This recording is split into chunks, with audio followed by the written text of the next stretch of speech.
Okay, Rob Buffington back with you today, home seekers in East Lansing and Berkshire Hathaway of Home Services.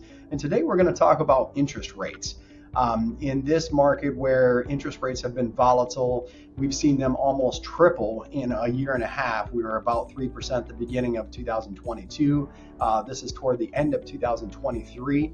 And one thing to think about is as rates increase by 1%, your buying power decreases by 10%. So the one thing to think about when you get ready to buy in today's market is to make sure that you're talking to a reputable lender, someone that knows all the different programs that are out there to get you the best possible interest rate that works well for you, whether that's an ARM, that's an adjustable rate mortgage. We're starting to see those come back, whether that's a 30-year fixed, a 15-year fixed, or whatever that looks like for you and your purposes when you get ready to buy a home. So the other thing to think about is whether you float a rate once you're under contract on a home, and that just means the rate's not locked in during that 30 or 45 days.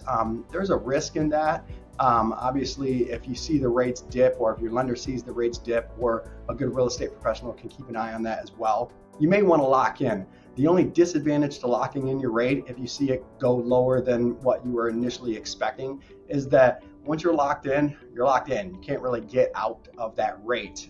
So now when closing comes up, if your rate goes even lower, you're locked into that rate that you locked in. So floating, there's a risk. It's kind of a gamble. So think about that. You can also do what's called a buy down. So a lot of people won't know about this as an option, but you can buy down the rate. It's usually a percentage of the loan. So if you're buying a $300,000 house, it's usually 1 point, which is about $3,000, to buy that rate down. And as always, whenever you get ready to buy or sell in the Greater Lansing area, reach out to Home Seekers. We're happy to help.